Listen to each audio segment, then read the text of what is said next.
بسم اللہ الرحمن الرحیم۔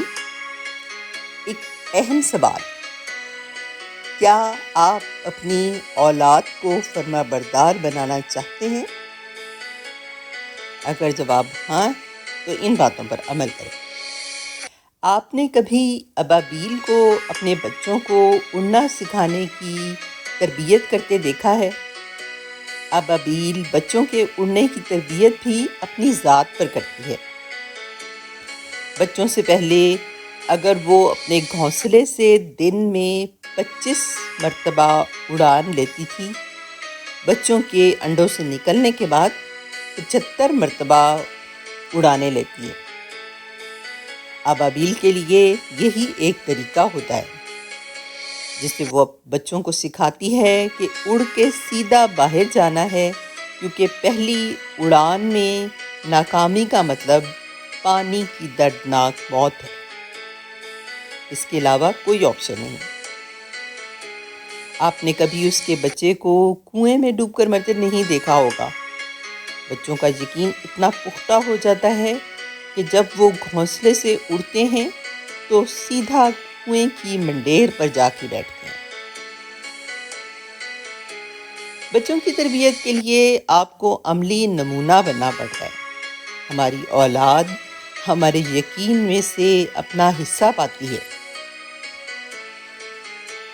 اگر ہم خود یقین اور عمل سے تہی دست ہوں تو اولاد کو کیا دیں گے؟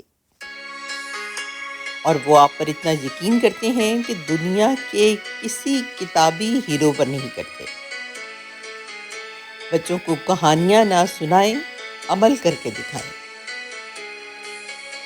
جن کے چھوٹے بچے ہیں اور وہ گروئنگ ایج میں ہیں تو والدین کو چاہیے کہ وہ گھر میں ایسا عمل کریں کہ جس سے بچوں کے ذہنوں میں مثبت نقوش ہوں۔ دنیا کی سب سے پہلی یونیورسٹی بچوں کی ماں کو کہا جاتا ہے۔ ایک بچے کو دوسرے بچے کے سامنے کبھی نہیں ڈانٹنا چاہیے، اس کی عزت نفس کو کبھی بھی مجروح نہیں کرنا چاہیے۔ بچوں کو تو آپس میں پیار محبت اور آپس میں یگانگت سکھانی چاہیے۔ کبھی بھی کسی ایک بچے کا غیر ضروری ساتھ نہ دیں اور انہیں غلط بات پر ضرور ٹوکنا چاہیے۔ بچے کو اس کی بدتمیزی پر ڈانٹنا چاہیے اور اچھی بات پر اس کو اپریشیٹ بھی کرنا چاہیے، کیونکہ جو چیز آج آپ اپنے بچوں کو سکھا رہے ہوتے ہیں وہی کل ان کی تعمیر بنتی ہے۔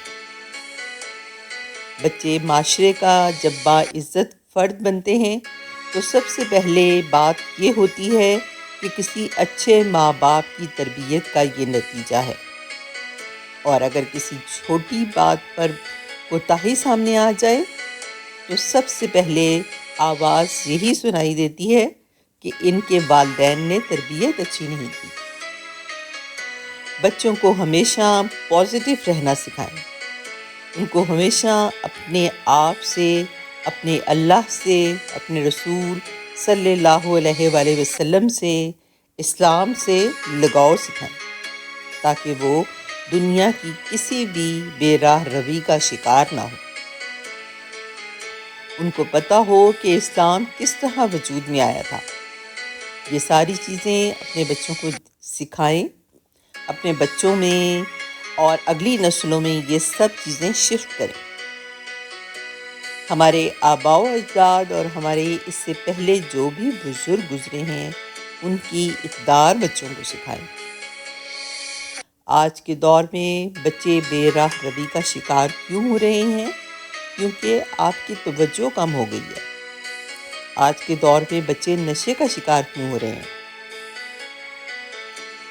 ضروری سے ضروری کام کو بھی چھوڑ کر بچوں کی تربیت پر فوکس کریں، تاکہ بچوں کی تربیت کے اوپر کوئی کمپرومائز نہ ہو سکے۔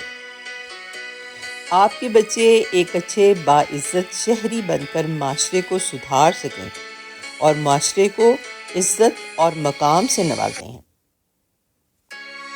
بات اگر دل کو لگے تو دوستوں کے ساتھ بھی شیئر کر دیں۔ جزاک اللہ۔